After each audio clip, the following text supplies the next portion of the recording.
I'm playing the Super Bowl, man.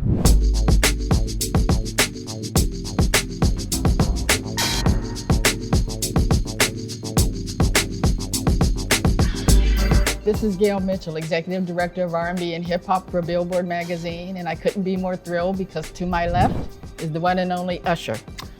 Hey, Gail. How you doing, sir? How you doing, love? It been a long time. It hasn't been a long time.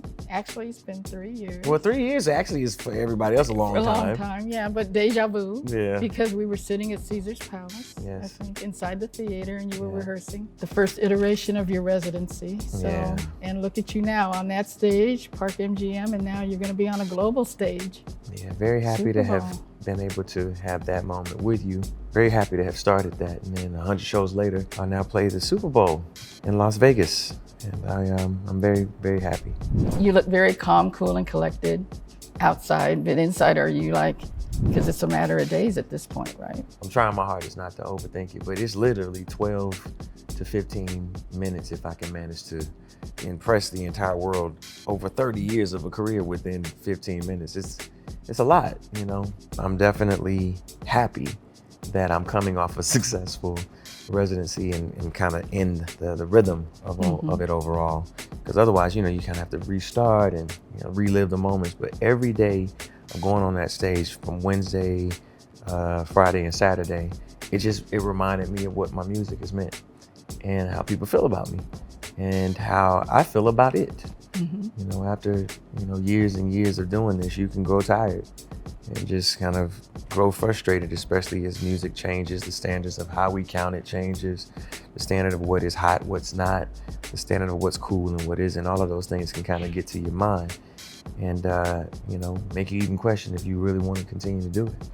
But when I went to Vegas, it just made me excited about all of it all over again. Well, I know you can't say too much, but any kind of hints? I can tell you it'll definitely be an event, and there are special guests. I will tell you that. Okay. I can give you that. Let me see what else I can give you. that. I can give you, in lieu of some of the new music that has been released, I've definitely considered new songs.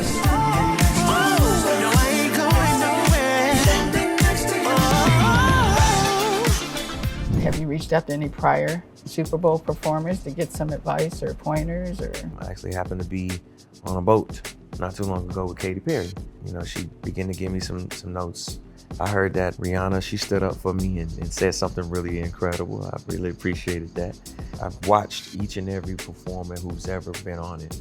This is a moment I've prepared for 30 years. is there still a fave song that you still, after all this time, still love to sing the most and perform to, dance to the most? I really enjoy You Got It Bad. You got it bad. In your car right back. What is it about You Got It Bad? I think the fact that people sing it the way that they do when I'm performing and they feel a connection to it, it feels real. You know, every time I'm making an album, I'm trying to project some of the things that I've experienced, gone through, or either think are relevant to be spoken about in relationship. But when it all comes together, the song, the connecting messaging to the audience and the dance, it almost feels like classical music. And a lot of my inspirations when I begin to really analyze being a great artist, they were classical performers. Even Michael was classical because he was inspired by classical.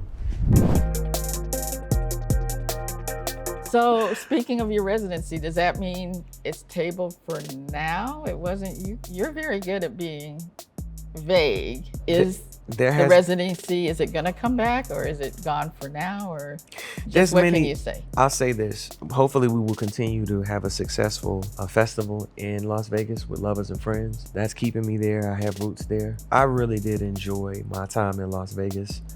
And those 100 shows between the Coliseum to Dolby Live has its moment in history. Am I gonna go back if I ever do in the same way? Nope. But I'm not planning on doing that right now. That curation of time in that moment meant something. And what I'm watching, what I see with other artists who are now, other R&B artists specifically, who are now being recognized, because it's not just the desire to be there. I think that all artists would love to be able to have a residency. But to know how to do it, if what I did was a guiding light to say, hey, this is a way that you can go back at it. New album, Coming Home. I think people are still waiting, want to know if it's still going to be like Confessions. So just, can you give us a little hint? It's not going to be Confessions, because Confessions is Confessions. Every album offers a bit of where I was in my life and what I felt like I wanted to share. But this is the first time that I've ever felt so comfortable to just be where I am. I ain't really trying to follow nothing or anybody. I'm my own entity. And I really feel like I'm 100% in my skin. And after 30 years, it shouldn't even be a question about whether it's going to be greater than something in my past. I'm not thinking of this album in comparison to anything other than what it is. It is uniquely, it is its own. I think you posted. Yes.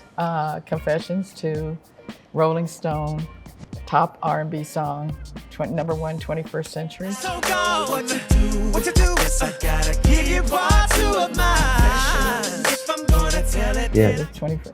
So what is it about that song? It'll be 20 years old this year. Yes. Right? And what is it that still resonates so much, you think, with that particular song? I think Confessions as an album gave you something else to talk about than just the music. I think it was the overall project, period, that Confessions offered in terms of how it launched, the fact that it was the last and still is the last album to sell 1.1 million units in a week, and also to be rewarded a diamond album. So those are standards that I don't even know if we can get to in the same way that we used to because of the way we distribute music, in terms of tangible copies. Back then, you could literally sell that many copies because they were there. Now it's a download, it's a click. And the song itself, though, Confessions Part 2? Confessions Part 2, yeah. I think culturally, to be, that toxic in some way, or either live in this very vulnerable space of telling a story and being that honest, it felt like authentic R&B, but it had a rhythm and a hip hop, kind of unapologetic message to it, because you weren't really, trying to figure out how to be soft. This is a really harsh thing to say to your partner. I'm in a relationship with you and I got a baby by another woman that I barely even know. That right there was a subject that I thought, was very important to kind of break the conversation of how R&B is looked at up. So loving R&B the way you do, I'm sure you're jazzed about the burgeoning renaissance again of R&B. So what is your take on this? I'm very happy that there's a new installation of R&B artists who care to be authentic to what they are creating, being inspired by artists of the past, being reminded that there's a long list of people who've been doing this before them, and whether they choose to recognize those artists or not, it's good, it's important. While we're kind of moving towards a standard where people are looking at snippets, you got TikTok and you got Instagram and other things that are happening. When the fans get it, they then take it and they do something with it. But if we start to think of it in that way and start to create from that place, I think the standards for R&B will change, and you won't be able to compare it in an old versus new way. It'll just be what it is. What do you tell the next generation of R&B artists who look at your 30-year career? What is the one lesson you try to impart to them in terms of that, learning that lesson, that it's not about chasing a hit? What I will say is the most important thing that you can do is invest in yourself. Invest in your skill, invest in your experience, invest in the experience that you give your audience. Just when you think, oh, wait a minute, it's time to check out and, it's standard, now it's down to standards time. Doesn't have to be. Your experience can change if you invest in it. If you invest in the experience that people receive when they listen to your music, it'll feel brand new to them. It's special to the people who made it a #1 hit. So you're playing a hit record. Invest in that. Find other ways to be able to invest in it. Because for our industry, a lot of people, I can't speak for everybody, but we don't even own our masters. Right? So what more can you do other than invest back in it? Find other ways to allow it to make money for you, or either bring attention to it where they don't own that. They don't own that stream of income.